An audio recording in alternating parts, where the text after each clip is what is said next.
When Carter Voss mocked Renee Dawson at Wilson's Auto Shop, "You can't do a man's job with those hands," he saw only what she wanted the world to see, a reserved black mechanic who kept to herself.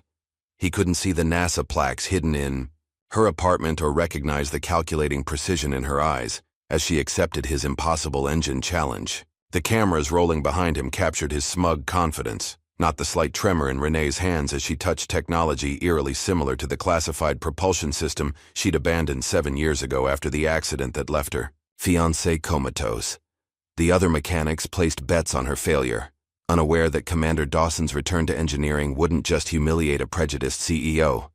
It would awaken a brilliance that had been deliberately buried, forcing Renee to choose between continued invisibility and a redemption that might finally heal her deepest wounds. Just before we get back to it, I'd love to know where you're watching from today.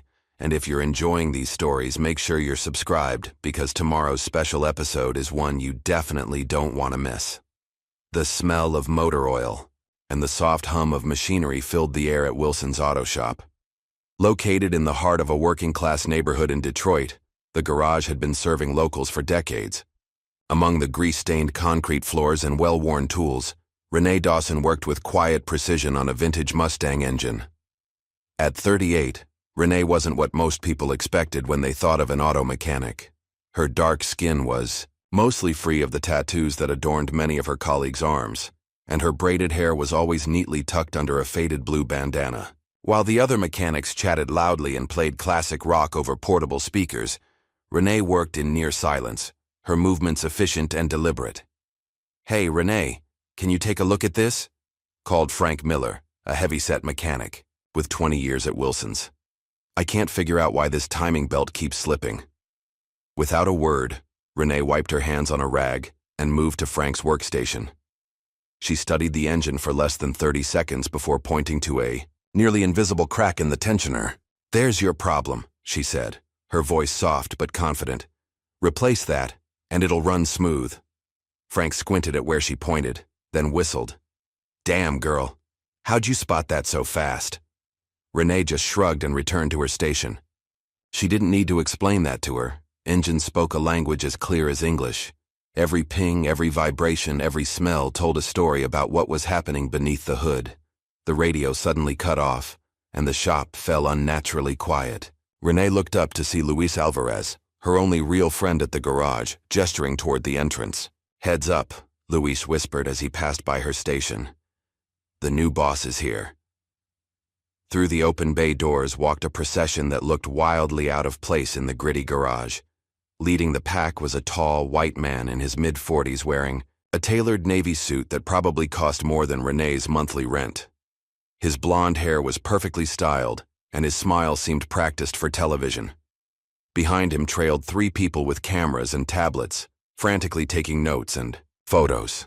"Good morning, everyone," the man's voice boomed with the artificial enthusiasm of a game show host. "I'm Carter Voss, your new CEO." The mechanics exchanged glances. Wilson's Auto Shop had been a family-owned business until 3 months ago when it was acquired by Auto Future, a national chain promising to revolutionize vehicle maintenance. Now they were facing the architect of that revolution. "I'm here to give you all some exciting news," Carter continued, walking through the garage, as if he owned the place, which technically he did. "Auto Future is about to launch the most ambitious modernization program in automotive history.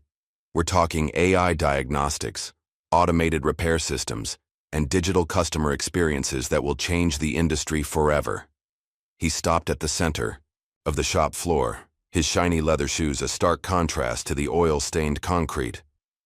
"I want to see firsthand how our shops operate before we begin the transformation. Think of me as an observer today. Just pretend I'm not here." That would be impossible, Renee thought, as Carter began walking around, examining tools and asking questions that revealed his complete lack of practical mechanical knowledge. Eventually, he made his way to Renee's station.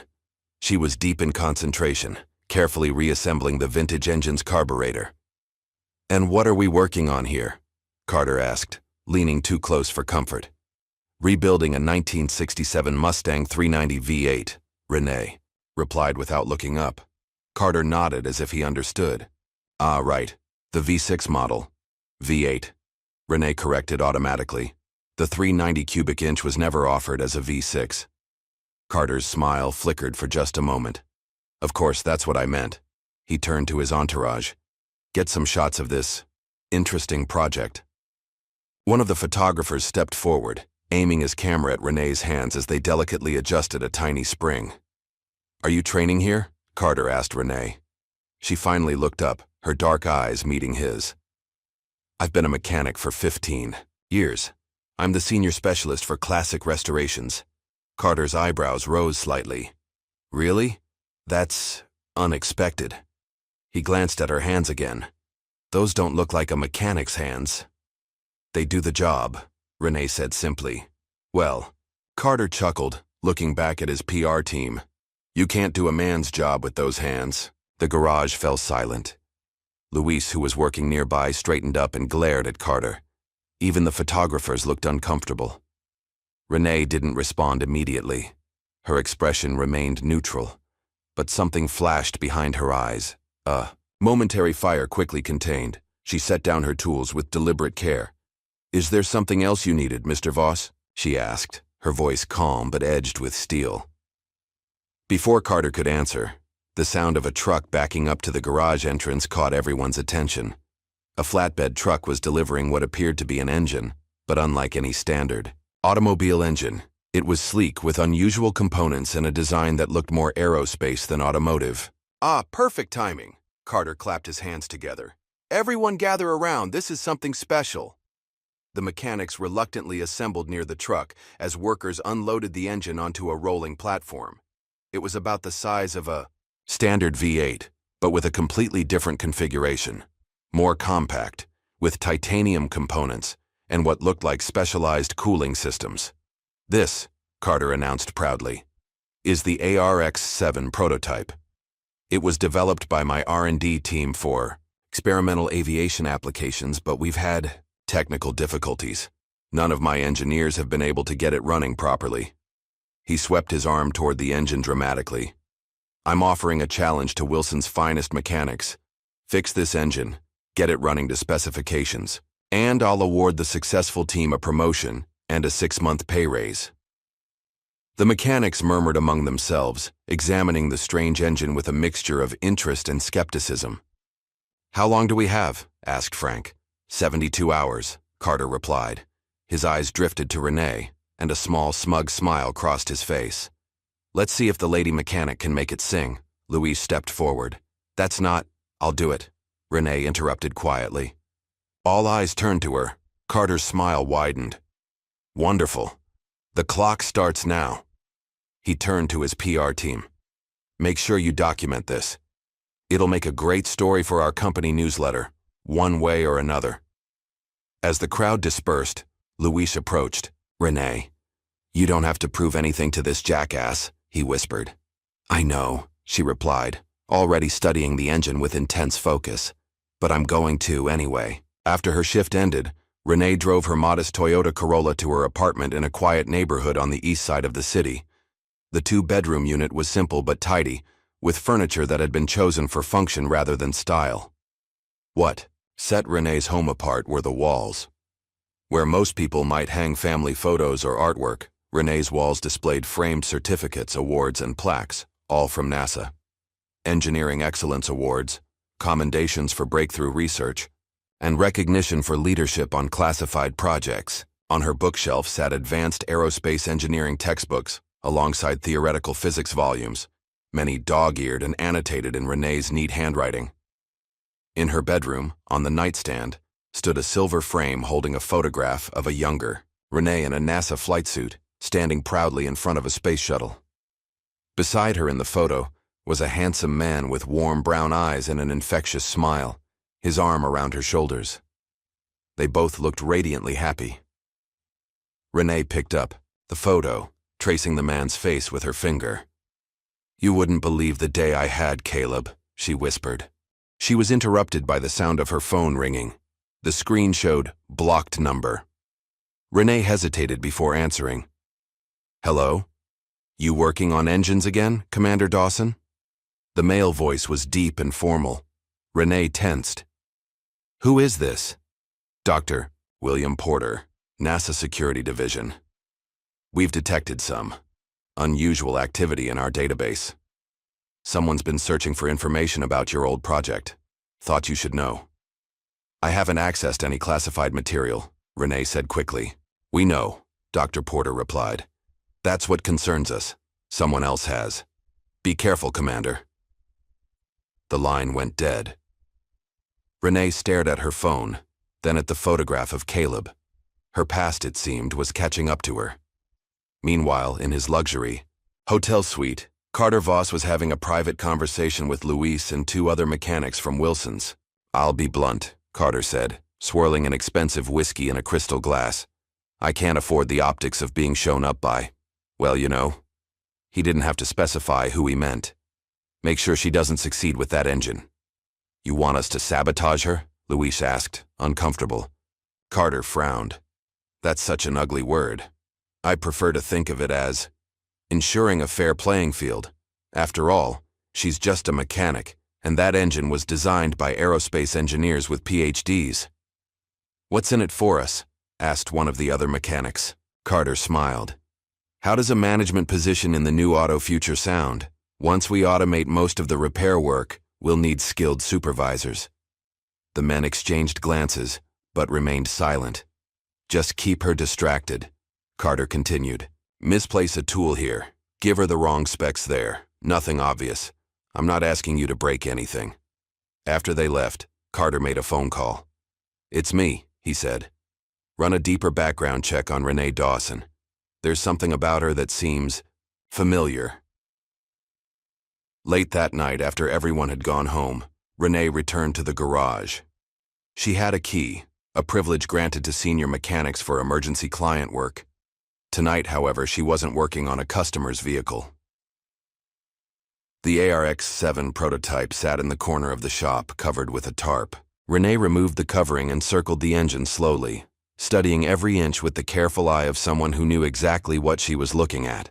From her bag, she pulled out a set of custom tools, precision instruments that looked more appropriate for surgery than auto repair. With methodical precision, she began dismantling the engine, laying out each component in an organized pattern that only made sense to her. As she worked, her hands moved with such confidence that it was clear. This wasn't the first time Renee Dawson had worked on an engine like this. The next morning, Luis arrived early to find Renee already at work, surrounded by neatly arranged engine parts. Dark circles under her eyes suggested she had been there all night. Renee, he said quietly, we need to talk. She didn't look up from the component she was examining. I'm listening. Luis shifted uncomfortably. Carter's planning to sabotage you. He pulled me and a couple of guys aside last night, offered us promotions if we helped make sure you fail. Now Renee looked up. And you're telling me this because it's wrong, Luis said, though he couldn't quite meet her eyes. Look, I don't know what your deal is, Renee. You barely talk, you never join us for beers, and sometimes you fix things in ways that make no sense until they work perfectly. But you're the best mechanic I've ever seen, and you don't deserve this. Renee studied him for a moment. Thank you for telling me, she said finally. Will you help me instead? Luis hesitated. I can't lose this job, Renee. I've got 2 kids in college, she nodded. I understand. Just don't get in my way. As Luis walked away, other mechanics began filtering in. They cast curious glances at Renee's workstation, and she heard their whispers. No way she fixes that thing. I've got $50 saying she quits by tomorrow. Carter's got engineers who couldn't fix it. What chance does she have? Renee ignored them all, focusing entirely on the task at hand. In her mind, she wasn't in Wilson's auto shop anymore. She was back in the clean room at NASA's Propulsion Research Complex 7 years earlier. The memory was vivid. Renee in a white lab coat, leading a team of brilliant engineers through the final design phase of Project Artemis, a classified propulsion system that would revolutionize space travel. The room hummed with energy as equations, filled whiteboards and computer simulations ran complex scenarios. Commander Dawson, a young engineer called out. The thermal exchange rates are off in the 4th quadrant. Renee moved to his station, examined the data, and quickly recalculated the formula. "Try this," she said, writing out a modified equation. The simulation ran again, this time showing perfect stability. "How do you do that?" the engineer asked in awe. Renee smiled. "Physics doesn't change, you just have to listen to what it's telling you." At the back of the room stood Caleb Mitchell, her fiancé and deputy project leader. His proud smile warmed her heart more than any professional achievement ever could. The memory dissolved as Frank's voice pulled her back to the present. "Hey, Renee, you need any help with that thing?" She shook her head. "I'm good, thanks." "Well, don't say we didn't offer," Frank replied with a chuckle as he walked away. By mid-morning, a small film crew had arrived to document Carter's hands-on leadership approach at Wilson's. They set up lights and cameras, transforming the working garage into something resembling a movie set. Carter himself appeared an hour later, dressed in a more casual but still expensive outfit. Designer jeans and a button-down shirt with the sleeves carefully rolled up to appear relatable. He moved through the garage, positioning himself next to mechanics who were deep in their work, pretending to offer advice while cameras captured the staged mentorship. "Get a shot of me with the team working on that Chevy," Carter directed. "Make sure to catch me pointing at something important." When he approached Renee's station, she was nowhere to be found. The ARX-7 components were covered with a clean tarp. "Where's our female mechanic?" Carter asked, barely hiding his annoyance. "Supply run," Luis answered. "Said she needed specialized parts." Carter frowned. "Make sure she knows we're only allowing standard tools and parts for this challenge. No outside help." When Renee returned an hour later carrying several unmarked boxes, she found her toolbox had been moved and rearranged. Several specialized tools were missing, and the diagnostic tablet she'd been using had been reset to factory settings. She stood very still, surveying the situation, then methodically began checking every component she'd already cleaned and inspected. 3 had been subtly damaged, nothing obvious, but enough to cause catastrophic failure if installed.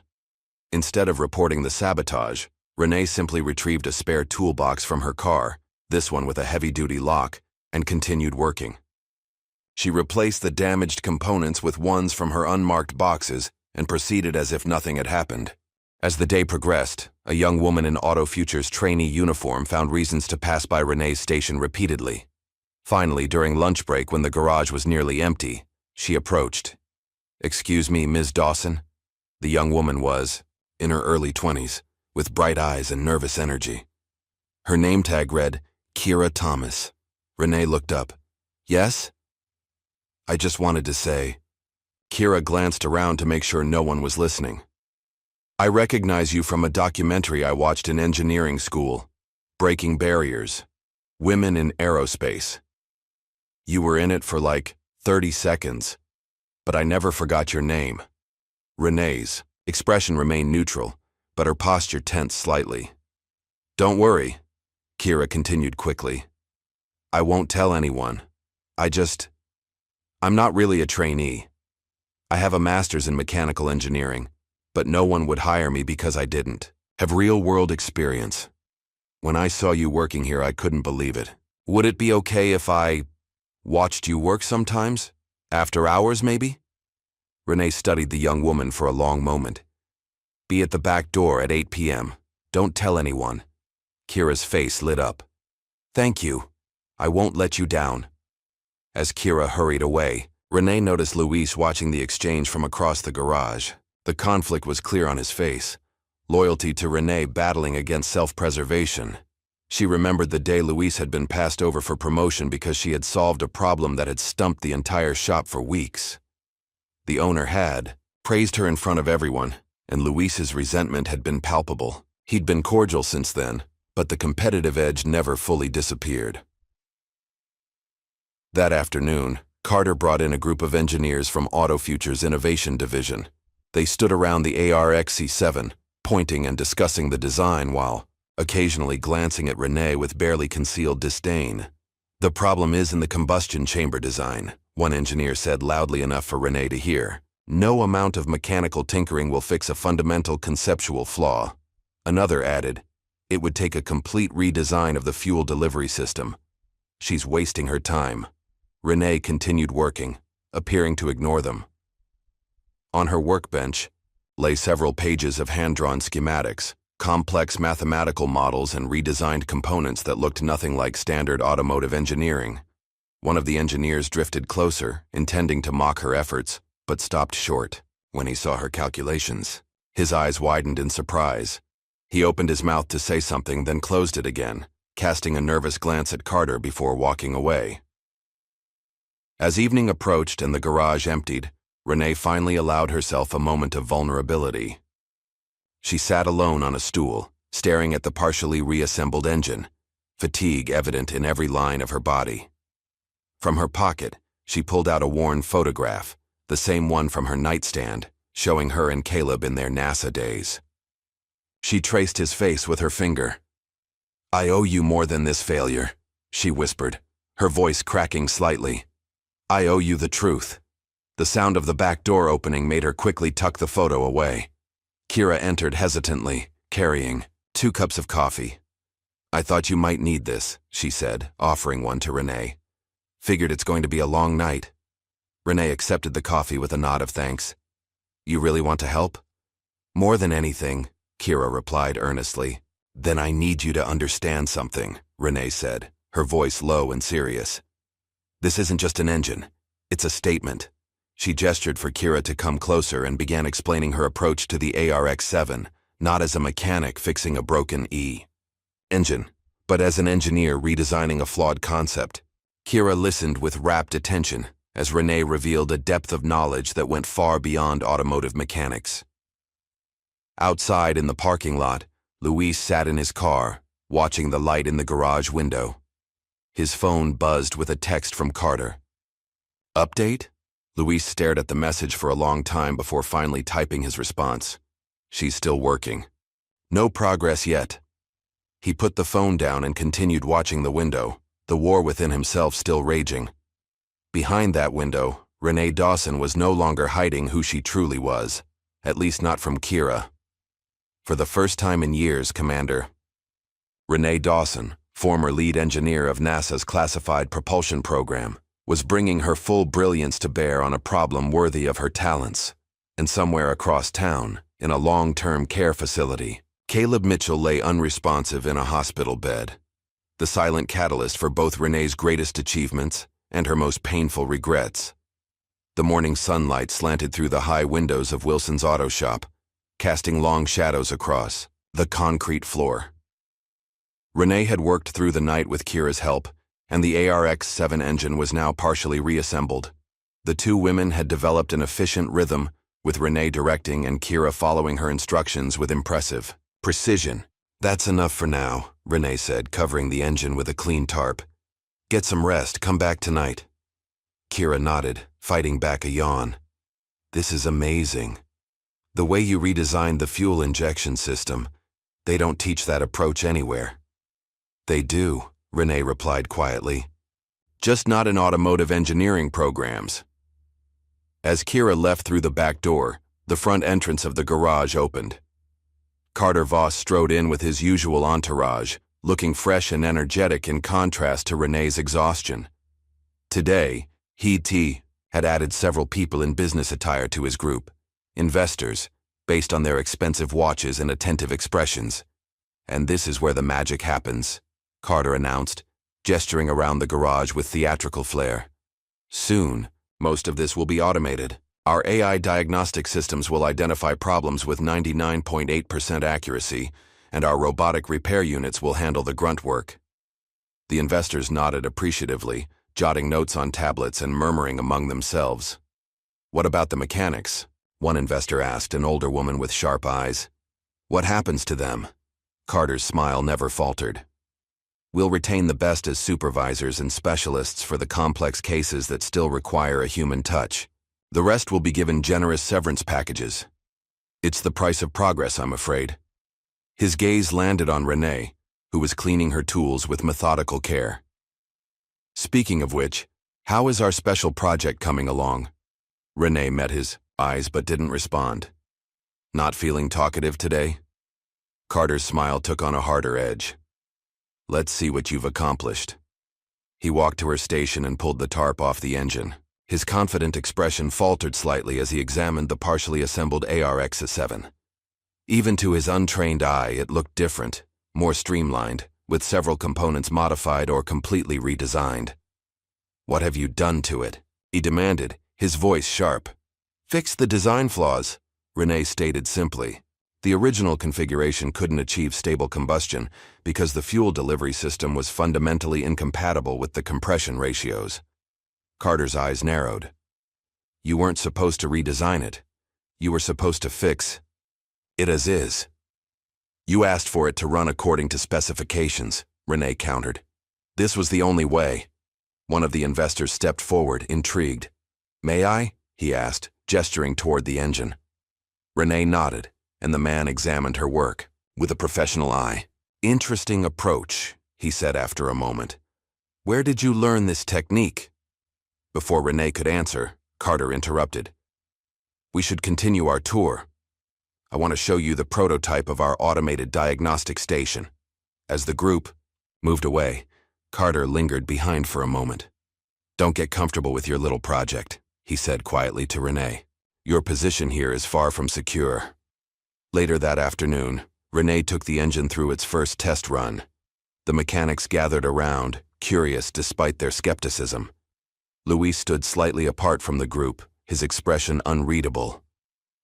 Renee connected the final wires and nodded to Kira, who had returned to watch. "Start it up." Kira pressed the ignition button. The engine sputtered, coughed, then hummed to life. The sound was unlike any conventional engine, smoother, with an almost musical quality to its purr. "Holy shit," Frank whispered. "It works." But as quickly as it had started, the engine faltered and died. Renee frowned, examining the readouts on her tablet. "What happened?" Luis asked, stepping closer. "Fuel mixture is off," Renee replied, already making adjustments. "And there's an issue with the cooling system. It's close, but not there yet." Word of the partial success reached Carter quickly. That evening, he held an impromptu press conference in front of the garage, standing before a backdrop emblazoned with the Auto Future logo. "Today marks the beginning of a new era for automotive technology," he announced to the assembled reporters. "My team at Auto Future is developing revolutionary AI-based diagnostic and repair systems that will transform how we maintain vehicles." A reporter raised her hand. "We've heard rumors about a special engine project happening here. Can you tell us about that?" Carter's smile remained fixed. "That's a small side project, an older prototype we're using for training purposes. The real innovation is in our automated systems, which will be rolling out nationwide within 6 months." Back inside the garage, Kira was hunched over her laptop, scrolling through old articles and videos. "Renee," she called softly, "you need to see this." Renee walked over, wiping her hands on a rag. On the screen was a 7-year-old news article. NASA's Project Artemis lead engineer resigns following test incident. The article featured a younger Renee in a NASA uniform, looking solemnly at the camera. The text described a catastrophic failure during a classified propulsion test that had injured several team members. The details were sparse due to the classified nature of the project, but it mentioned that Commander Renee Dawson had resigned shortly after, despite being cleared of any wrongdoing. "There's more," Kira said, opening another window. This one showed a confidential NASA incident report that had been partially redacted. "I found this in a declassified FOIA database. One of the injured was Deputy Project Leader Caleb Mitchell. He sustained severe neurological trauma." Renee's face remained impassive, but her hands gripped the edge of the workbench until her knuckles turned white. "Why are you showing me this?"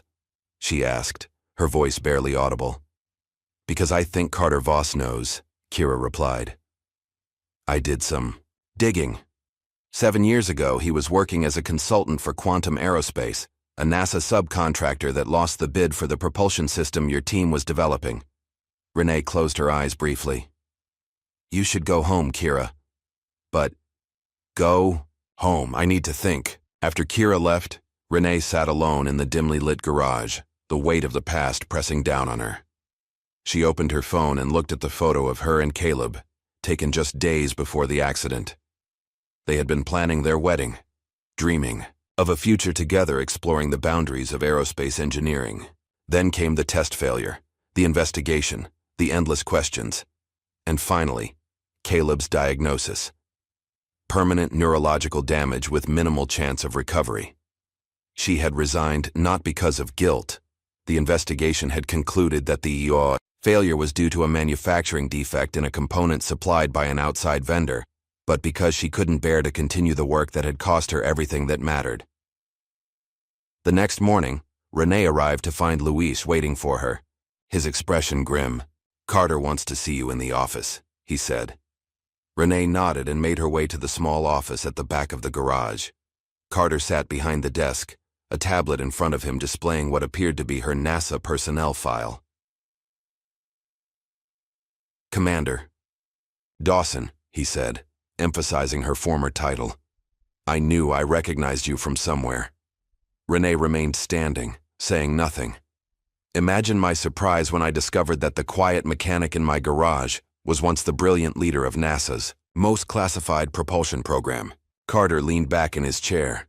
"The same program that rejected my company's design proposals and cost us millions in development."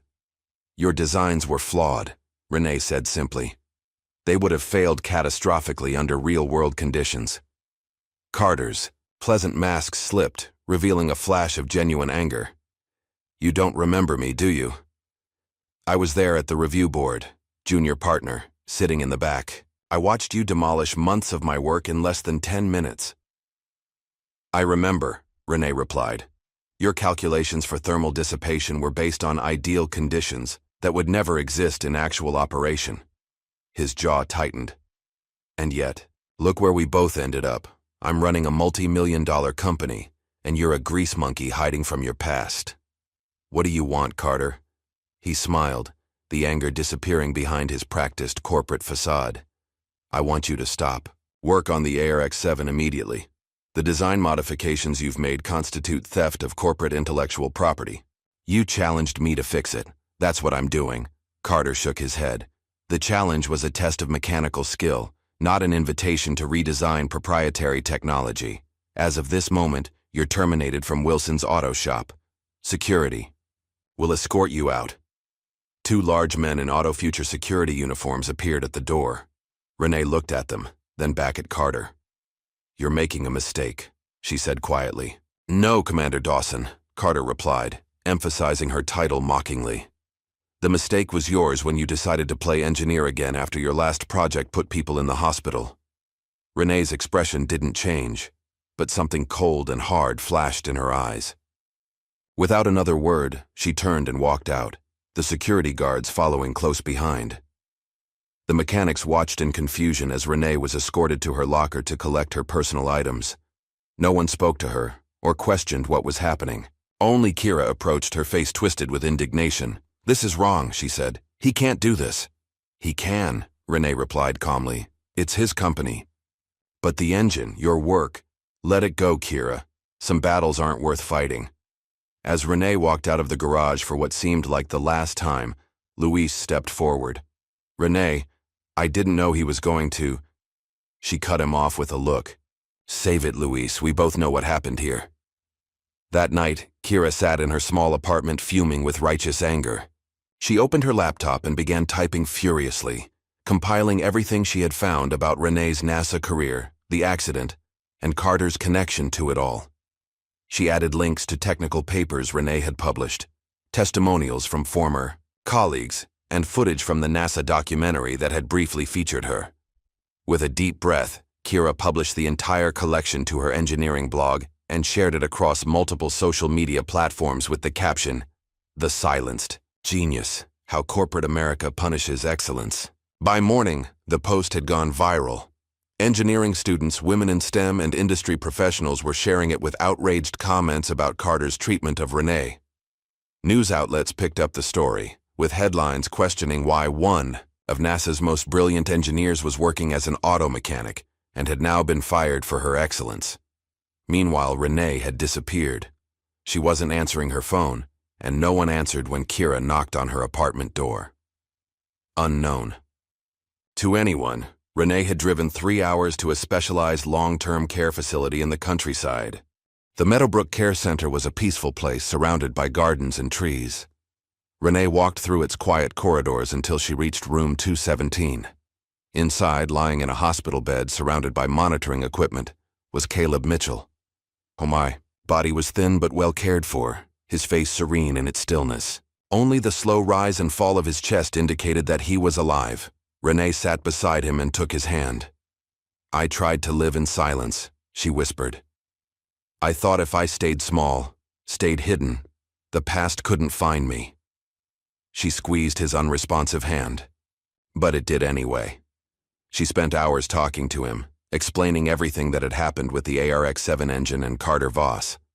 As the sun began to set, she stood to leave, placing a gentle kiss on Caleb's forehead. "I miss you," she said simply. "Every day." When Renee returned to her apartment, she found Kira waiting outside her door. "Everyone's looking for you," Kira said without preamble. "Your story is everywhere." "What did you do?" Renee asked, her voice sharp with rare anger. Kira handed her a tablet. On it was her viral post, now with over 1 million views and thousands of comments. Below it were news articles from major publications. Former NASA engineer fired for excellence, the Renee Dawson story. AutoFuture CEO, under fire for discriminatory practices. Hidden genius, why was one of NASA's brightest working as a mechanic? "I had to," Kira said, her chin raised defiantly. "What he did was wrong." Renee closed her eyes briefly. "You had no right." "Maybe not," Kira admitted. "But I couldn't just watch him win. Not when I know what you're capable of." Renee was silent for a long moment, then asked, "How bad is it?" "For Carter." "Pretty bad. Some of AutoFuture's investors are asking questions and—" Kira hesitated. "People want to hear from you. Your side of the story." Renee shook her head. "I'm not interested in being anyone's viral sensation." "Then do it for the engine," Kira urged. "The ARX-7. Your design improvements were revolutionary. Are you really going to let Carter claim them as his own?" That struck a chord. Renee had walked away from her work once before with devastating consequences. Could she do it again? "What's your plan?" she finally asked. Kira's face lit up. "We go back. Not through the front door. I still have my trainee access card for the night shift. We finish the engine on our terms." Renee considered this. "We'd need help. Parts, tools, access to the testing bay." "I might know someone who would help," Kira said hesitantly. "If you're willing to trust him." That night, Renee and Kira met Luis in the parking lot behind Wilson's auto shop. He looked nervous, constantly glancing around to make sure they weren't seen. "I can get you in," he said without preamble. "But if anyone finds out, I lose everything."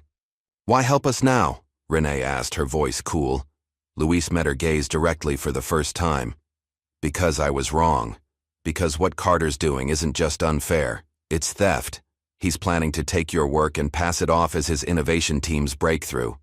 "How do you know that?" "Because he offered me a job supervising the implementation of his new engine design across all AutoFuture locations." Renee nodded slowly. "If we do this, we're not just fixing the engine. We're rebuilding it from scratch, with improvements." "What kind of improvements?" Luis asked. "The kind that will make it impossible for him to claim as his own," Renee replied, a spark of determination in her eyes. And so began 3 days of secret work. Kira used her access card to let them in after hours. Luis diverted security with false alarm triggers in other parts of the building. And Renee worked with a focus and intensity that left the others in awe. She wasn't just rebuilding the ARX-7, she was transforming it, incorporating elements of the plasma propulsion system she had developed at NASA. It wasn't a full implementation, that would require resources they didn't have, but it was enough to create a unique signature that no one could mistake. On the third night, as they prepared for the final assembly, Kira noticed something on her phone. "Renee," she said urgently, "you need to see this." On the screen was an announcement from AutoFuture. Revolutionary new engine technology to be unveiled at tomorrow's press conference. CEO Carter Voss to demonstrate breakthrough in clean energy propulsion. He's going to claim your work, Luis said, anger evident in his voice. Tomorrow. Renee looked at the partially assembled engine before them. Then we finish tonight. The morning of Carter's press conference dawned bright and clear. The front of Wilson's Auto Shop had been transformed with a stage, professional lighting, and seating for journalists and industry representatives. Auto Future banners hung everywhere, proclaiming, "The future of automotive technology starts today." Behind the stage, Carter was reviewing his presentation with his PR team, practiced smile firmly in place. After the introduction, "We'll unveil the engine," he instructed. "Make sure the cameras get my good side when I explain the revolutionary fuel injection system." "Mr. Voss," a nervous assistant interrupted. "There's a situation." Carter frowned. "What kind of situation?" "It's the engine, sir. It's gone."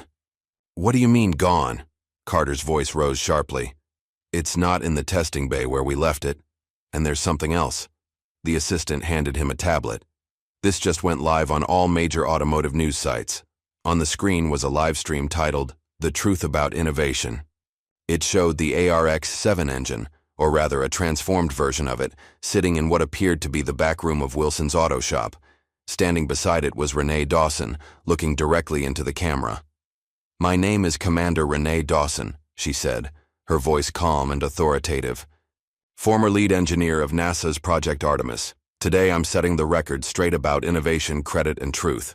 Carter's face drained of color. "Shut it down," he ordered. Now. But it was too late.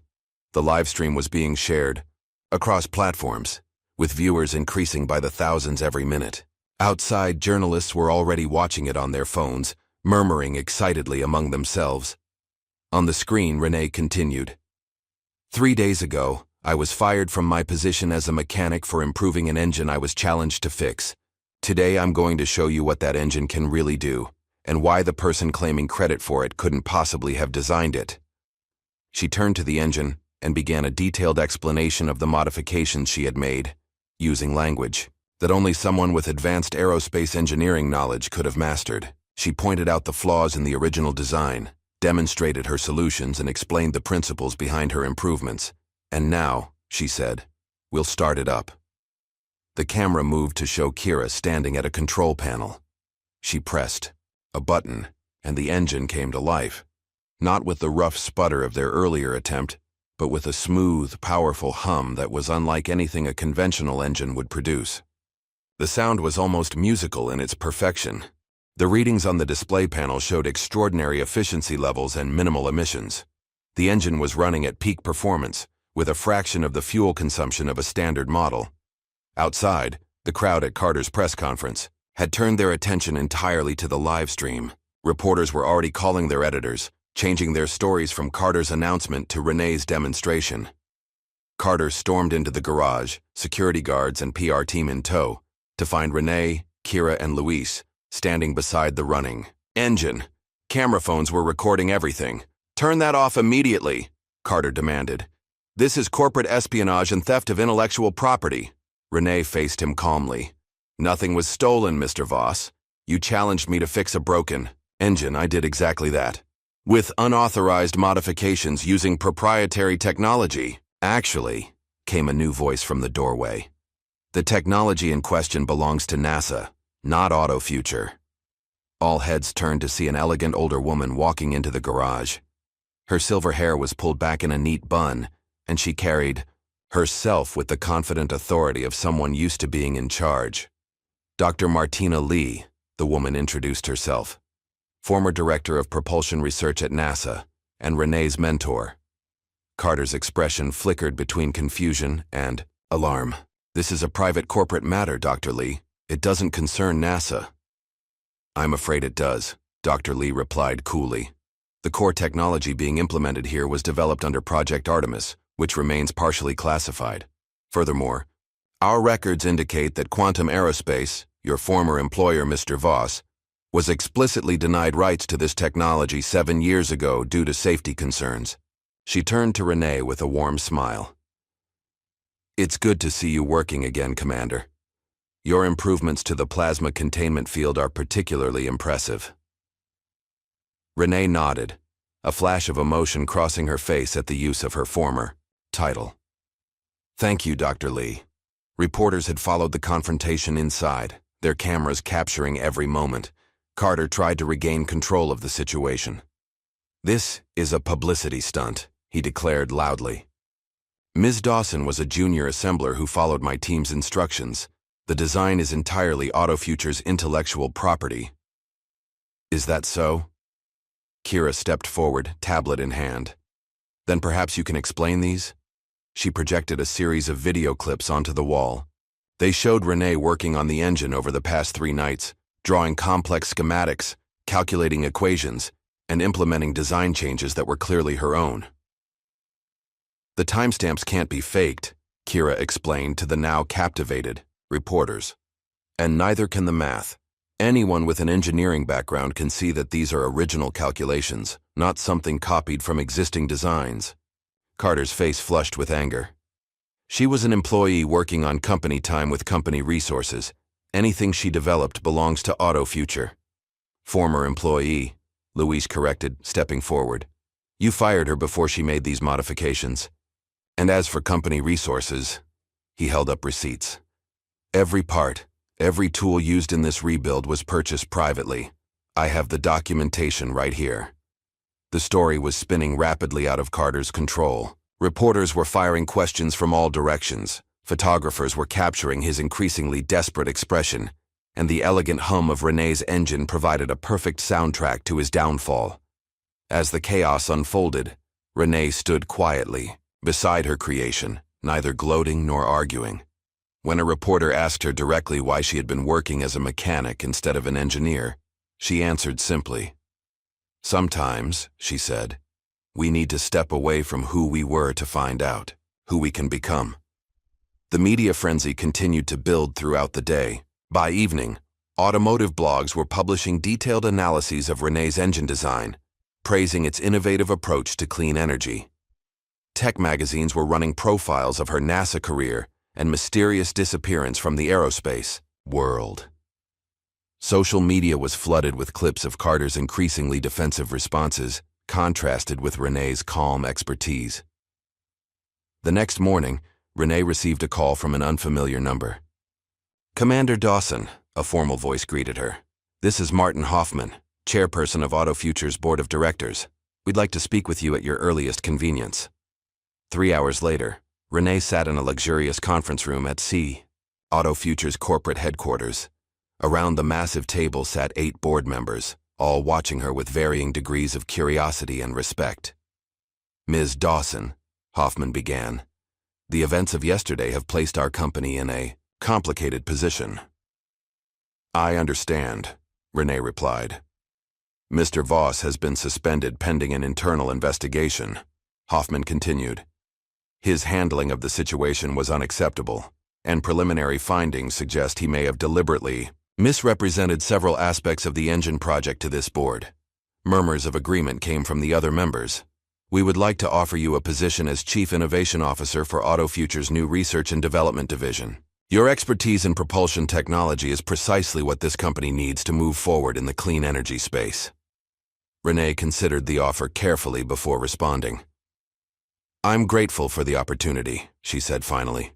But I have 3 conditions. Hoffman raised an eyebrow. And those would be? First, Carter Voss is removed permanently, not just suspended. Second, my team, including Kira Thomas and Luis Alvarez, is absorbed into the R&D division with appropriate titles and compensation. And third, I retain full intellectual property rights to my engine design, with AutoFuture receiving a non-exclusive license to use the technology. The board members exchanged glances. Hoffman leaned forward. Those are substantial demands, Ms. Dawson. They're non-negotiable, Renee replied calmly. The technology I've developed has applications far beyond automotive use. I intend to see it implemented where it can do the most good, not just where it can generate the most profit. Before Hoffman could respond, his assistant entered and whispered something in his ear. His expression changed. It seems we have another factor to consider, he said, turning back to Renee. Dr. Lee from NASA is in the lobby. She says she has a proposal that might interest all parties. Minutes later, Dr. Lee joined the meeting. She greeted Renee warmly before addressing the board. NASA has been following recent developments with great interest, she said. Commander Dawson's innovations in plasma propulsion represent a significant advancement that could benefit multiple industries. We're prepared to offer a joint development agreement between NASA, AutoFuture, and Commander Dawson as an independent contractor. The discussion continued for hours with proposals and counter-proposals flying across the table. Through it all, Renee remained composed, her years of NASA leadership experience evident in how she navigated the complex negotiations. By the end of the day, an agreement had been reached. Renee would lead a new joint initiative between NASA and AutoFuture, focusing on clean energy applications of her propulsion technology. Kira and Luis would join her team, along with selected engineers from both organizations. As Renee left the building, Dr. Lee walked with her to the parking lot. "You could have come back to us at any time, you know," the older woman said gently. "No one at NASA ever blamed you for what happened." "I blamed myself," Renee replied. "I still do." Dr. Lee stopped, turning to face her former protege. "Caleb wouldn't want this for you, Renee. He believed in your work more than anyone." Renee's carefully maintained composure cracked slightly. "He paid the price for my ambition." "No," Dr. Lee said firmly. "He paid the price for a manufacturing defect that no one could have detected. The investigation was conclusive."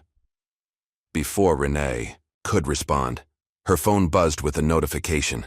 It was from the Meadowbrook Care Center. Her heart nearly stopped as she read the message. "Patient Caleb Mitchell has shown signs of increased brain activity. Please call immediately." Renee looked up at Dr. Lee, her eyes wide with shock and fragile hope. "Go," Dr. Lee said, understanding immediately. "I'll handle things here." As Renee drove toward the care facility, her mind raced with possibilities. After 7 years of silence, was Caleb finally coming back? And if he was, what would he think of the woman she had become, the woman who had hidden from her gifts for so long? The answer awaited her at Meadowbrook, where the impossible was suddenly becoming possible, just like the engine that had changed everything. The highway stretched before Renee as she drove toward Meadowbrook Care Center, her mind racing faster than her car. The message from the facility kept replaying in her thoughts. Patient Caleb Mitchell has shown signs of increased brain activity. After 7 years of stillness, something had changed. When she arrived, Dr. Powell, Caleb's neurologist, was waiting for her. "Commander Dawson," he greeted her, leading her through the quiet corridors. "We detected significant changes in Mr. Mitchell's brainwave patterns this morning. It's not a full awakening, but it's the most activity we've seen since he was admitted." "What caused it?" Renee asked, her voice tight with controlled emotion. Dr. Powell smiled slightly. "Interestingly, it happened while the television in his room was playing a news report. About you, actually. Your engine demonstration." Renee stopped walking. "He heard me?" "It's possible. Patients in his condition often retain some level of auditory processing." Something resonated. They reached Caleb's room, and Renee entered alone. He looked the same, peaceful, still, but the monitors beside his bed showed different patterns than she'd seen before. She sat beside him and took his hand.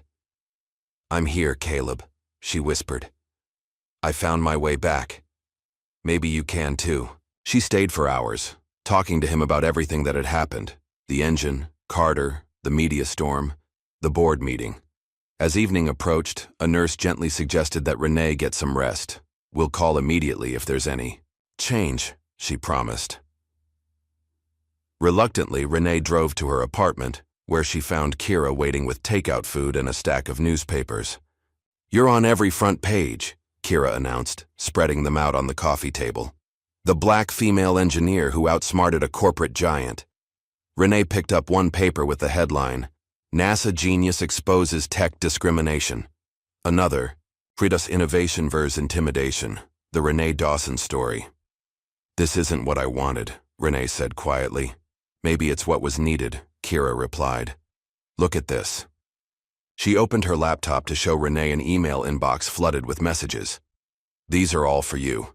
Engineering students, Women in STEM, survivors of workplace discrimination. You've become a symbol, Renee. Renee scrolled through the messages. Heartfelt. Thanks. Stories of similar experiences.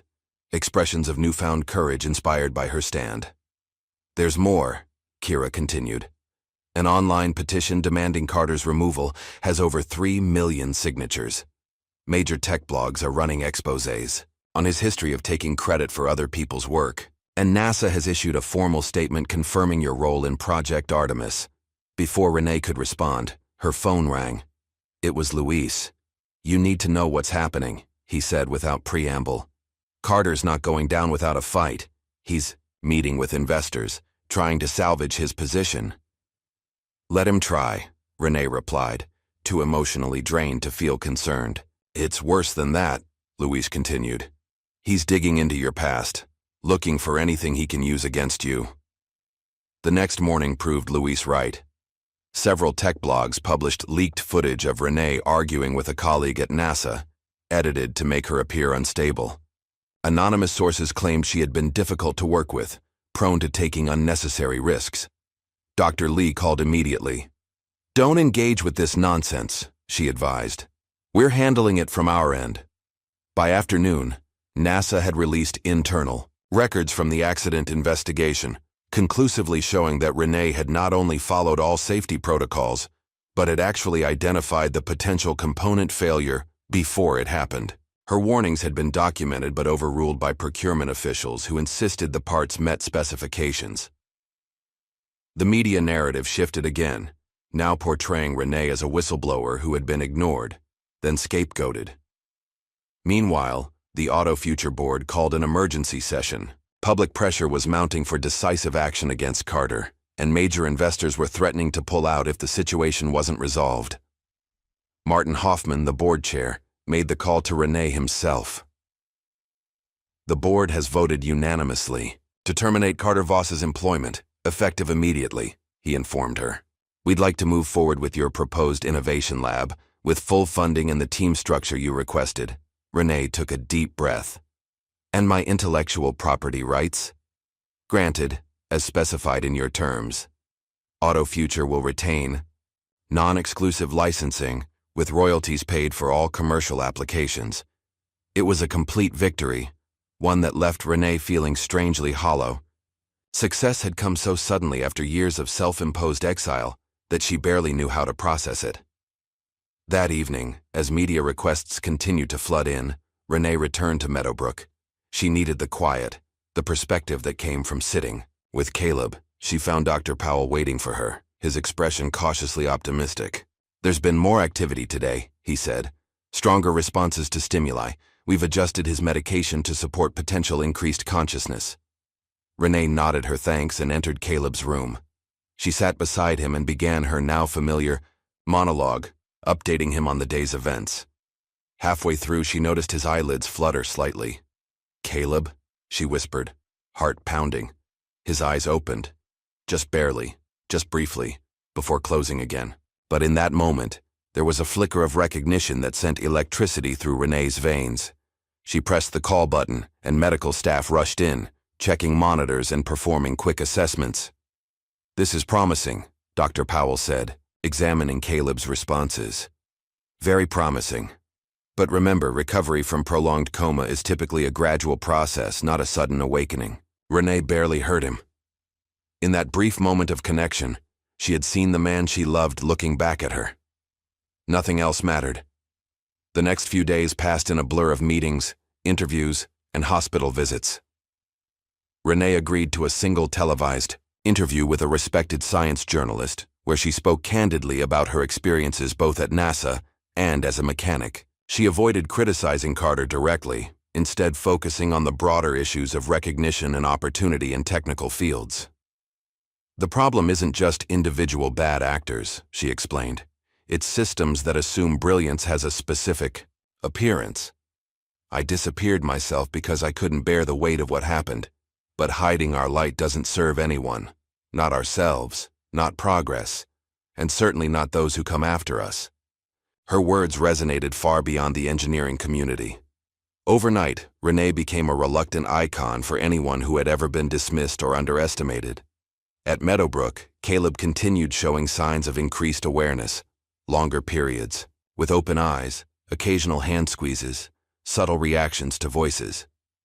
On the 5th day after her public demonstration, Renee arrived to find him more alert than she had seen him in 7 years. "Hi," she said softly, taking his hand. His lips moved slightly, forming shapes that might have been words if he'd had the strength to voice them. Renee leaned closer, and then, in a voice raspy from years of disuse, Caleb whispered 4 words that shattered and rebuilt her world simultaneously. "Did you finish it?" Tears spilled down Renee's face as she nodded. "Yes," she whispered back. "Yes, I did." 3 months passed in a whirlwind of activity. Spring bloomed across the city as Renee oversaw the creation of what she had named Project Phoenix, a research and development lab housed in a renovated factory building in her old neighborhood. The facility combined cutting-edge technology with community accessibility. One wing contained state-of-the-art engineering laboratories, where Renee's team worked on refining and expanding applications for her propulsion system. Another wing housed classrooms and training spaces open to local residents, particularly youth from underserved communities. On a bright May morning, Renee stood in the main atrium, watching workers install the Project Phoenix logo, a stylized engine surrounded by rising flames, above the entrance doors. "What do you think?" Kira asked, joining her.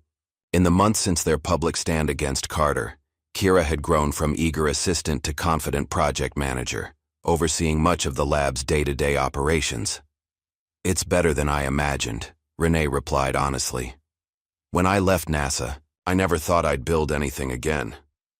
Luis approached, carrying blueprints for the community workshop space. "The contractor has some questions about the ventilation system," he said. "Also, Jackson called. He can start Monday if the offer still stands." Renee nodded. "Tell him we're looking forward to it." Jackson Walters had been a factory worker laid off when automation replaced his position.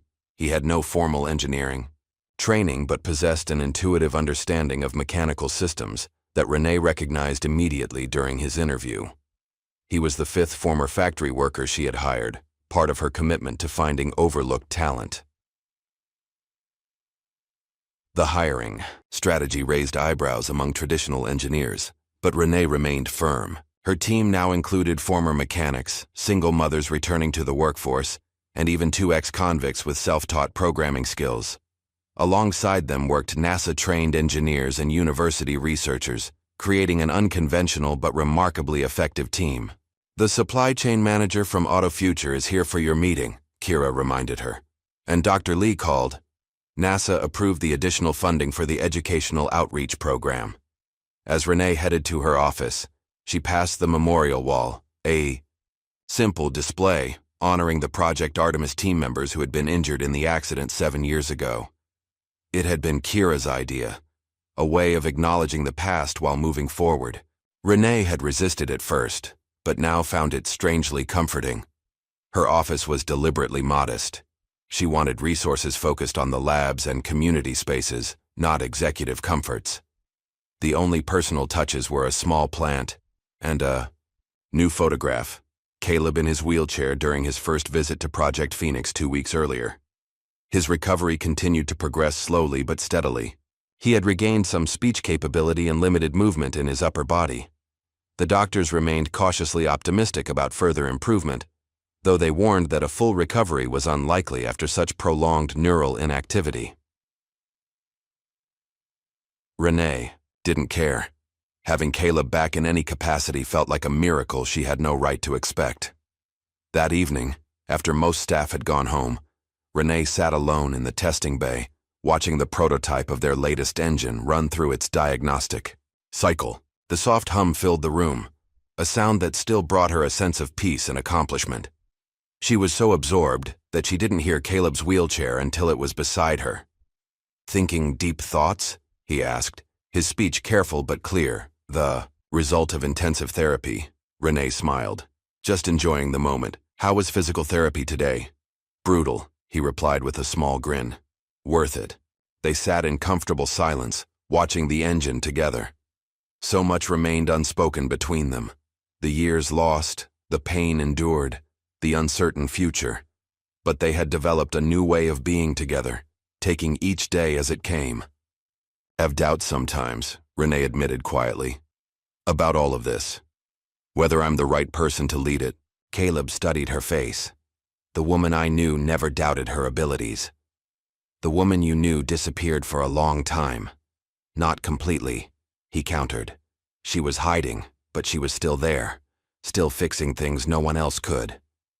Before Renee could respond, her phone buzzed with a security alert. The system showed someone at the main entrance, a man in an expensive suit pacing impatiently. Renee frowned at the image. "That's James Whitfield, Carter's former head of PR." "Want me to get rid of him?" Caleb offered, only half joking. Renee shook her head. "I'll see what he wants." She found Whitfield in the lobby looking distinctly uncomfortable. "Commander Dawson," he greeted her, extending his hand. "Thank you for seeing me without an appointment." "What can I do for you, Mr. Whitfield?" Renee asked, not taking his hand. He lowered it awkwardly. "I wanted to discuss a potential opportunity. I've started a new consulting firm specializing in technical innovation PR. Your story has tremendous appeal, and I believe we could craft a powerful narrative around Project Phoenix." "You want to represent me?" Renee asked, incredulous. "After everything that happened with Carter?" Whitfield smiled smoothly. "Business is business, Commander.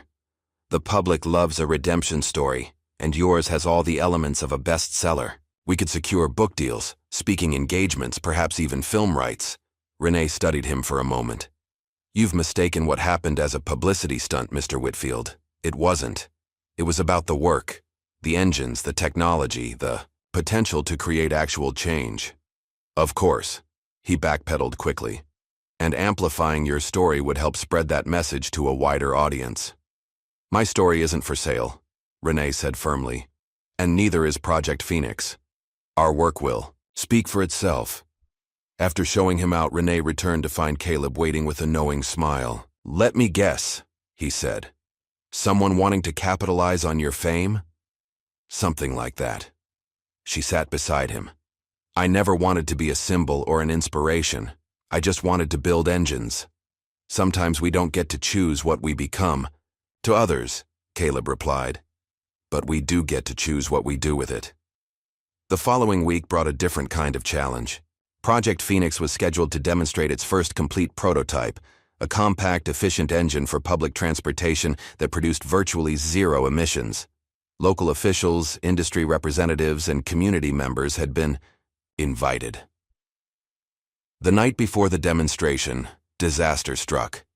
A power surge damaged the prototype's control systems, requiring emergency repairs. The team worked through the night, but by morning, it was clear they wouldn't be ready in time. "We should postpone," Luis advised, exhaustion evident in his voice. "No," said a new voice. Sarah Johnson, one of the single mothers Renee had hired as a technician, stepped forward. "I have an idea." Sarah had been quietly developing a backup system on her own time, inspired by something Renee had mentioned months earlier. It wasn't as refined as the primary system, but her calculations suggested it would work. "It's untested," Renee cautioned. "So was your stand against Carter," Sarah replied. "Sometimes you have to trust your work." With no better options, they implemented Sarah's system. When the demonstration began, Renee acknowledged the last-minute change and publicly credited Sarah for the solution, something Carter would never have done. The engine performed flawlessly. Afterward, as local news crews filmed interviews with various team members, Renee found herself approached by a group of neighborhood children who had attended with their school. "Are you really the lady who built the magic engine?" a young girl asked, her eyes wide with wonder. Renee knelt to the child's level. "It's not magic, it's science and engineering, and yes, I helped build it along with my whole team." "My teacher says girls can be engineers too," the girl said solemnly. "Your teacher is absolutely right," Renee replied. "Anyone can be an engineer if they love solving problems and aren't afraid to try new ideas." Another child spoke up. "My dad Says you used to work on spaceships. Is that true? It is, Renee confirmed. I helped design engines that could work in space. Why did you stop? The first girl asked innocently. The question hit Renee like a physical blow. How could she explain? Trauma, guilt, and self-exile to a child?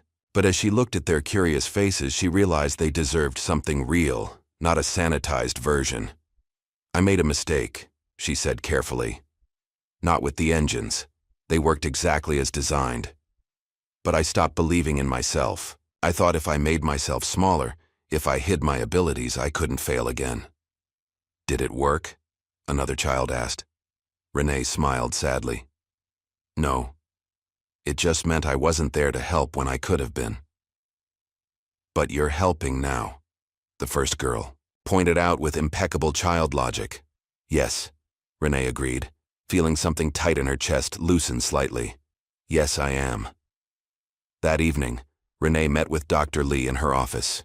The NASA veteran had become a regular visitor to Project Phoenix, offering guidance and helping secure partnerships. The demonstration was impressive, Dr. Lee commented, especially the quick thinking with the backup system. That was all, Sarah, Renee replied. I would have postponed. Dr. Lee smiled knowingly. You've always been better at trusting others' abilities than your own. It's why you were such an effective leader at NASA, and why you're succeeding here. We've still got a long way to go, Renee cautioned. The commercial applications are at least a year from market readiness. That's not what I meant, Dr. Lee said gently. Look around you, Renee. You've created something remarkable here. Not just technology, but opportunity. You're rebuilding lives, not just engines. Through the office window, they could see Kira leading a training session for local high school students.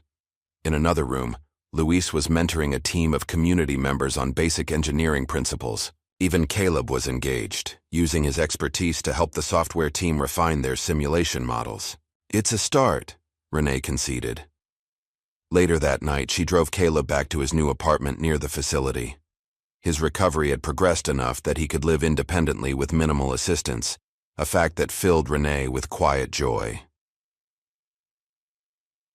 Stay. For dinner? He asked as she helped him from the car to his wheelchair. I should get back to the lab, she began automatically, then caught herself. Actually, dinner sounds good. Inside, as Caleb prepared a simple meal with practiced movements, Renee found herself studying him. The lines of concentration on his face, the determined way he adapted to his physical limitations, the occasional smile that still made her heart skip. What? He asked, catching her gaze. I was just thinking about rebuilding, she said, about how it never looks quite like what was there before. Is that a bad thing? He asked, understanding immediately that she wasn't talking about engines. Renee considered the question seriously. No, she said finally. Sometimes the new version is stronger where it was broken. Caleb reached across the table and took her hand. Not broken, he corrected gently. Redesigned. 1 year after the founding of Project Phoenix, Renee stood at the window of her office, watching rain streak down the glass. The weather matched her mood, unsettled and gray. On her desk lay a legal notice that had arrived that morning. Carter Voss was back, and he was coming for everything she had built. The door opened, and Kira entered with coffee and a concerned expression. At 25, she had matured into a poised young professional, her earlier nervous energy channeled into focused determination. Luis is gathering the team, she said, placing the coffee on Renee's desk. Dr. Lee is on her way from Washington. Renee nodded, still staring at the brain. Have you seen it? The website? Yes. Kira's voice tightened. It went live this morning. Neocore Systems had appeared seemingly overnight, a flashy startup with a sleek website showcasing what they called the first civilian-friendly plasma engine. The promotional video featured none other than Carter Voss, rebranded as a visionary entrepreneur bringing revolutionary technology to the masses. The engine he displayed looked remarkably similar to Renee's designs. The patent application was filed last week, Kira continued. They're claiming primary development rights on the core technology, and they've initiated a cease and desist against us for infringing on their intellectual property. Renee finally turned from the window. They can't possibly think this will work. The documentation trail is clear. Our patents were filed months ago. It's not about winning, came Luis's voice as he entered the office. It's about dragging us into an expensive legal battle that drains our resources and scares off partners. He looked grim. It's a classic corporate bullying tactic. Within hours, Project Phoenix's legal team had assembled in the conference room. The situation was indeed serious. Carter had secured substantial venture capital funding for Neocore, giving him deep pockets for a protracted legal fight. He had also hired one of the most aggressive intellectual property firms in the country. Their claim hinges on the argument that the core technology was developed while Commander Dawson was employed by Auto Future, explained Gloria Winters, Phoenix's lead counsel. They're saying anything created during that period belongs to them, regardless of our subsequent agreements with Auto Future's board. That's absurd, Kira protested. Renee was fired before she developed the current system. And the board explicitly granted her the IP rights, Luis added. Gloria nodded. Which is why we'll win, eventually. But these cases can take years, and the publicity alone could scare away investors. Dr. Lee, who had arrived midway through the meeting, spoke up. What about the NASA connection? The technology evolved from classified work. They've addressed that, Gloria replied. They're claiming sufficient modifications to constitute a new invention. It's flimsy, but enough to muddy the waters. As the legal team continued discussing strategy, Renee excused herself. She found Caleb in the testing lab, monitoring a prototype with several engineering students. His recovery had plateaued in recent months. He would likely always need the wheelchair and have limited dexterity in his hands. But his mind was as sharp as ever. He noticed her expression immediately. That bad? Carter's filed for patents on our technology, she said simply. He's launched a company called Neocore Systems to commercialize it. Caleb's eyes narrowed. How did he get the designs? We're not sure yet. Could be industrial espionage. Could be he's working from public filings and trying to reverse engineer. Or you have a leak, Caleb suggested quietly. The thought had occurred to Renee, but hearing it voiced aloud made her stomach clench. Project Phoenix now employed over 60 people. She knew most personally, had handpicked many, but not all. We need to focus on the legal response first, she said. Gloria thinks we'll win eventually, but it could take years. You don't have years, Caleb pointed out. The DOE contract requires delivery of working prototypes by next quarter. This lawsuit puts that in jeopardy. He was right. Project Phoenix had secured a major Department of Energy contract to develop clean energy solutions for public infrastructure. It was their biggest opportunity yet, and precisely the kind of project Carter would want to derail. The next morning, Renee received a call from Martin Hoffman at Auto Future. We've been served with similar papers, he informed her.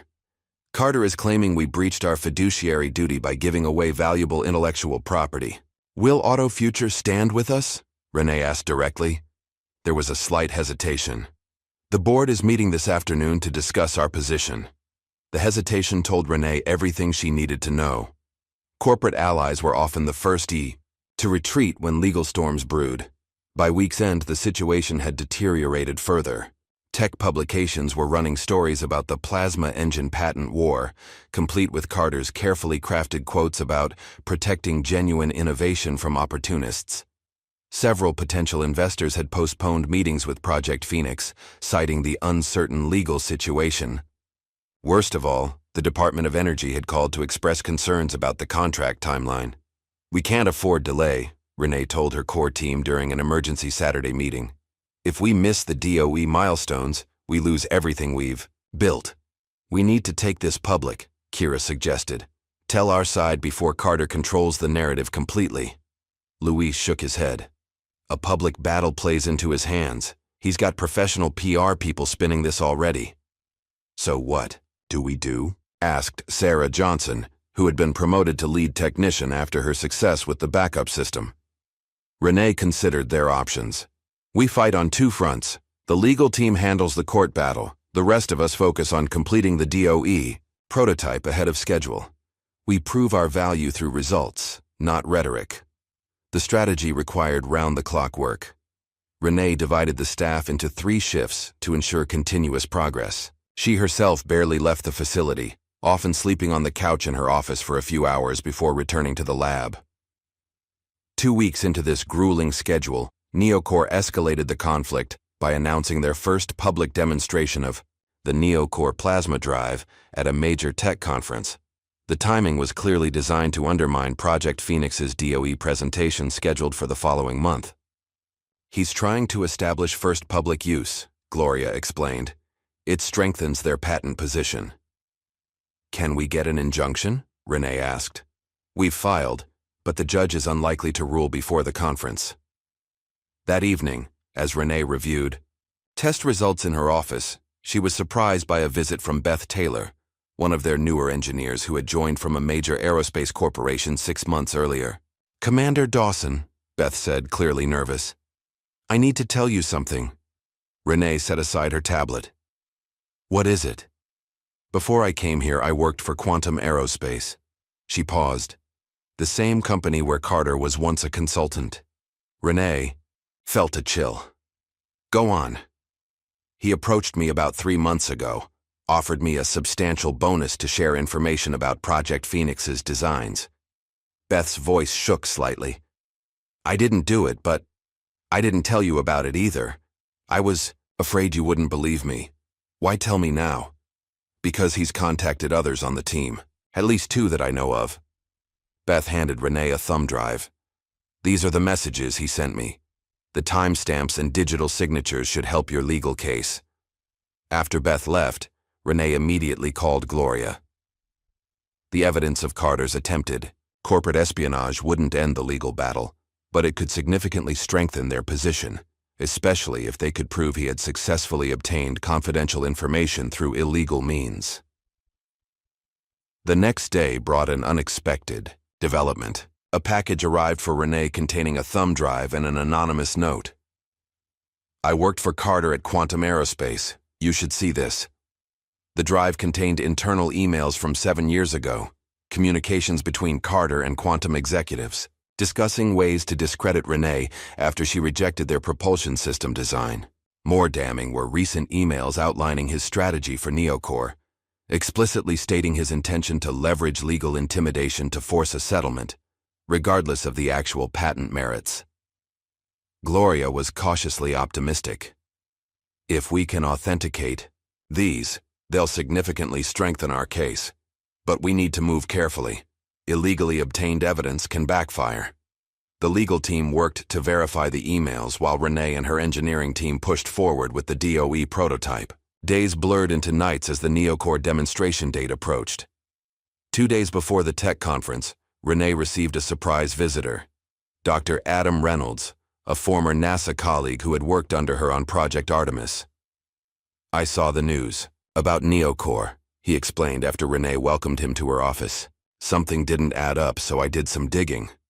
Dr. Reynolds had access to archived NASA records that had never been made public. He had discovered that Carter had been formally reprimanded during his consulting work with Quantum Aerospace for attempting to access classified Project Artemis documents without authorization. "It was buried in the security logs," Reynolds explained. "But it establishes a pattern of behavior that goes back years." Armed with this new information, Gloria filed an emergency motion with the court, seeking both an injunction against NeoCore's demonstration and expedited discovery to investigate the corporate espionage allegations. The morning of the tech conference arrived with no ruling from the judge. Carter's demonstration was scheduled for 2 p.m. At 11:30 a.m., Renee received a call from Gloria. "The judge has denied our motion for an injunction," she reported grimly. "But he's granted the expedited discovery request. We can depose Carter next week." It was a partial victory, but not enough to stop the demonstration that could potentially position NeoCore as the public face of plasma propulsion technology. "What do we do now?" Kira asked, as the core team gathered in Renee's office. For a moment, Renee was silent, considering their options. Then she looked up, determination hardening her features. "We go to the conference," she said. "All of us." 2 hours later, Renee walked into the crowded exhibition hall of the tech conference, flanked by Caleb, Kira, Luis, and several other key team members. They took seats near the front of the presentation area where Carter was scheduled to speak. Carter appeared right on time, dressed in an impeccably tailored suit, his signature camera-ready smile in place. He began with a slick video presentation about Neocore's revolutionary vision for clean energy, carefully avoiding any mention of Renee or Project Phoenix. As he unveiled the prototype engine, which did indeed bear a striking resemblance to Renee's design, he launched into a technical explanation that contained several subtle but significant inaccuracies. The plasma containment field operates on a modified Bernoulli principle, he claimed confidently, allowing for stable combustion at previously impossible temperature gradients. Renee stood up. "That's incorrect," she said clearly, her voice carrying through the suddenly silent room. "The Bernoulli principle applies to fluid dynamics, not plasma containment. What you're describing would create catastrophic field collapse under load." All eyes turned to her. Carter's smile faltered momentarily before he recovered. "Commander Dawson," he acknowledged with forced cordiality. "This is a private corporate presentation. I'm afraid I'll have to ask you to save your questions for the designated Q&A period." "I'm not asking a question," Renee replied, stepping into the aisle. "I'm preventing you from misleading these people with dangerous technical inaccuracies." She gestured to the engine. "That design cannot work as you've described it. Either you don't understand the technology you're claiming to have invented, or you're deliberately misrepresenting it." A murmur ran through the audience as tech journalists began recording the confrontation. Carter's PR director tried to intervene, but Renee continued, her voice calm but authoritative, as she systematically dismantled Carter's technical claims. She didn't mention the patent dispute or the lawsuit. She simply exposed the scientific flaws in his presentation, with the precision of someone who truly understood the technology. "Would you care to demonstrate the engine's operation?" she challenged finally. "Show us this modified Bernoulli principle in action." Carter's face had grown increasingly flushed. "Our demonstration today is a technical overview, not an operational test. Full functionality will be displayed at our official launch next month." "Because it doesn't work," Renee stated simply. "Not as configured. The field harmonics are misaligned. If you attempted to initiate the reaction sequence with that configuration, you'd risk catastrophic failure." From the audience, Caleb spoke up. "As the co-developer of the original plasma containment protocols at NASA, I can confirm Commander Dawson's assessment. What we're seeing here is a superficial replica without the underlying engineering integrity." The room erupted in questions, as journalists realized they were witnessing something far more newsworthy than a standard product announcement. Carter attempted to regain control, but the damage was done. Technical reporters began asking increasingly specific questions that revealed the gaps in his understanding of the very technology he claimed to have pioneered. As security finally moved to escort Renee and her team from the hall, a voice called out from the back of the room. "I have something to add." A slender man in a Navy suit made his way to the front. He introduced himself as Dr. James Wilson, former chief engineer at Quantum Aerospace. 7 years ago, he stated clearly for the recording devices, Carter Voss attempted to access classified Project Artemis designs without authorization. When Commander Dawson's team identified critical flaws in Quantum's proposal, Mr. Voss launched a campaign to discredit her professionally. He held up a USB drive. I have the documentation to prove it, which I've already provided to the appropriate authorities. The presentation dissolved into chaos. Carter was hurried off stage by his security team as journalists swarmed Dr. Wilson and Renee for comments.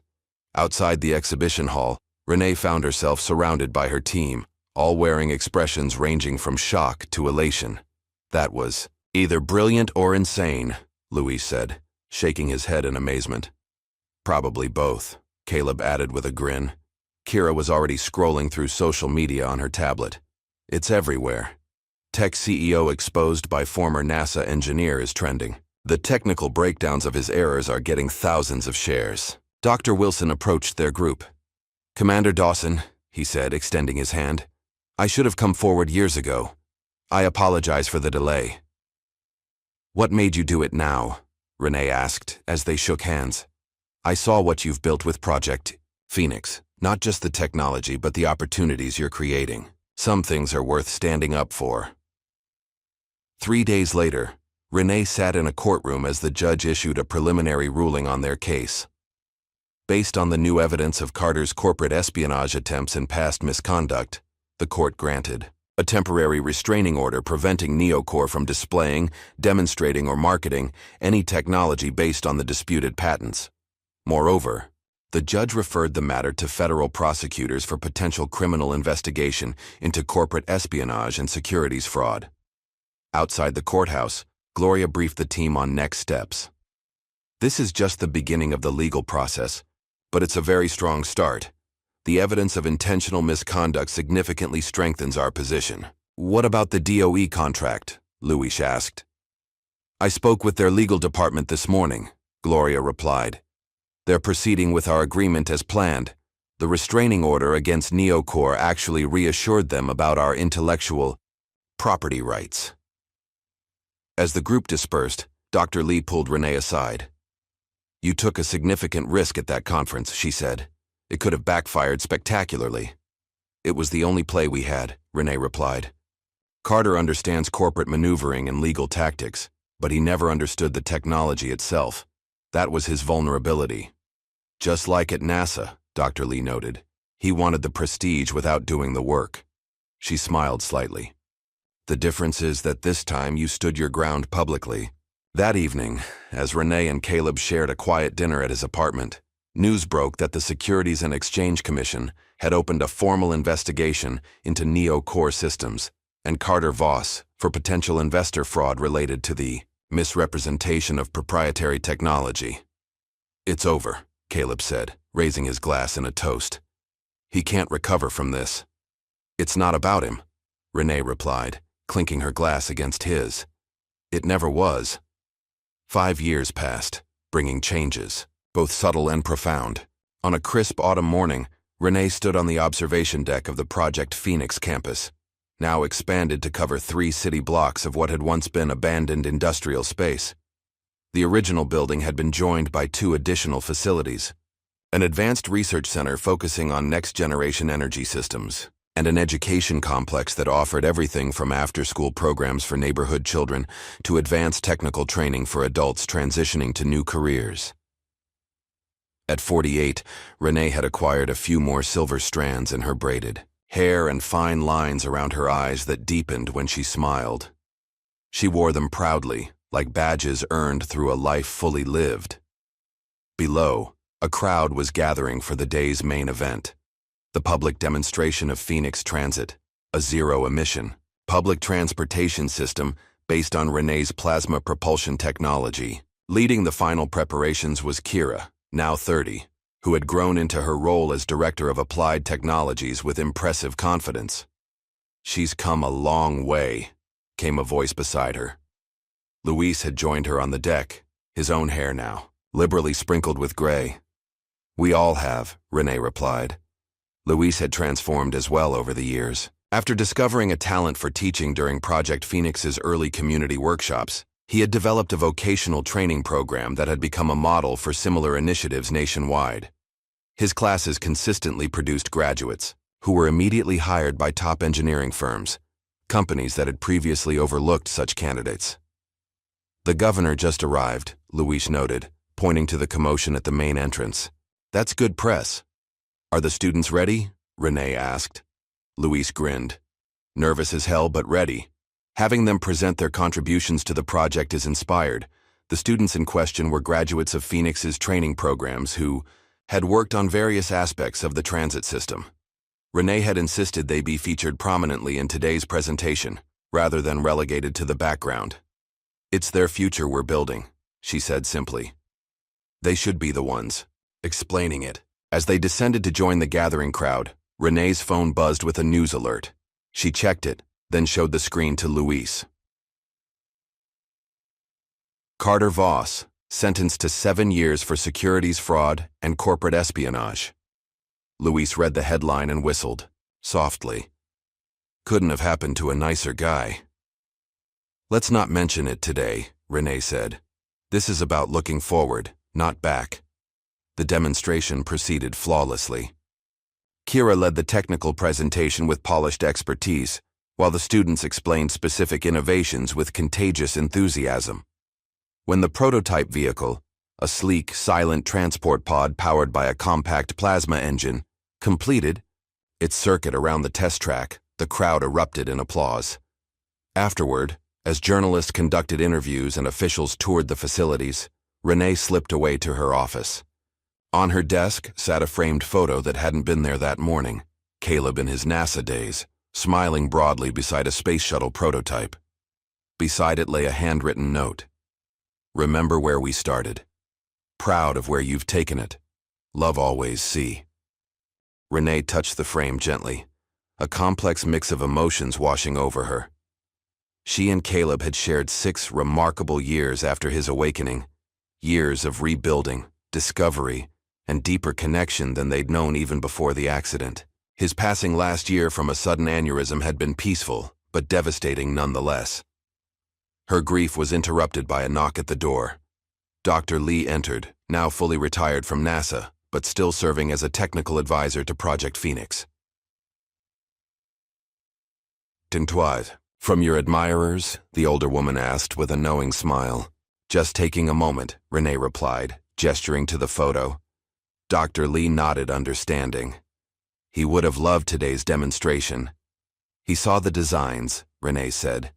He knew it would work. The Congressional Medal of Freedom Committee called. "This morning," Dr. Lee mentioned casually. "They want to finalize the details for next month's ceremony." Renee had initially tried to decline the nation's highest civilian honor when she was notified of the selection. It had taken the combined persuasion of her entire team to convince her to accept. "Still feels wrong," she admitted. "So many people made this possible." "Which is exactly why you're the right recipient," Dr. Lee countered. "You built more than technology. You built a community that amplifies talent wherever it's found." Later that afternoon, Renee visited the elementary school, adjacent to the Phoenix campus. As part of the company's community investment, they had funded a complete renovation of the struggling school and established a science program that was now among the best in the state. In a bright classroom filled with curious faces, Kira was giving a presentation to third graders about engineering principles. She had become a regular visitor, determined to inspire the next generation of innovators. "Who can tell me what makes something move?" Kira asked the class. A small girl with braided hair like Renee's raised her hand. "Energy," she declared confidently. "That's right," Kira confirmed. "And energy comes in many forms." As Kira continued her lesson, Renee watched from the doorway, remembering the shy engineering graduate who had recognized her in the garage years ago. Now Kira was passing that same spark to children who might otherwise never consider careers in science or technology. The cycle continued. That evening, after most staff had departed, Renee sat alone in her office, working on the early chapters of her memoir.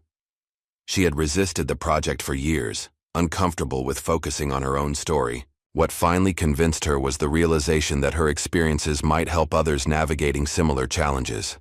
She typed slowly, choosing her words with care.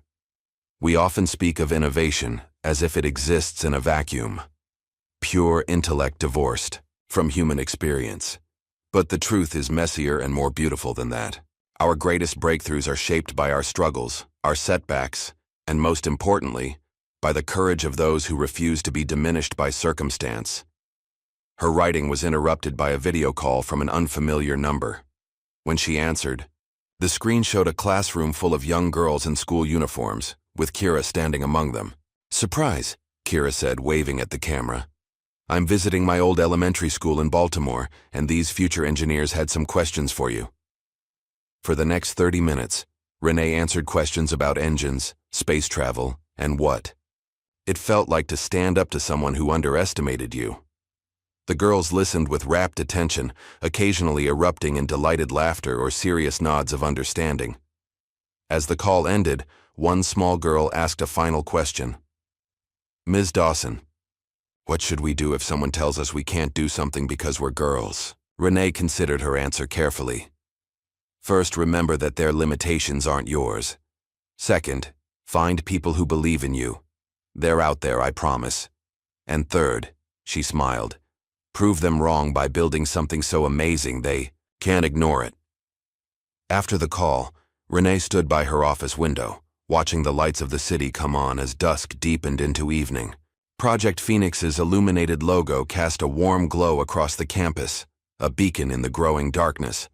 Her phone buzzed with a text from Luis. Community Center needs final approval on the mural design. Coming to check it out? She replied affirmatively and gathered her things.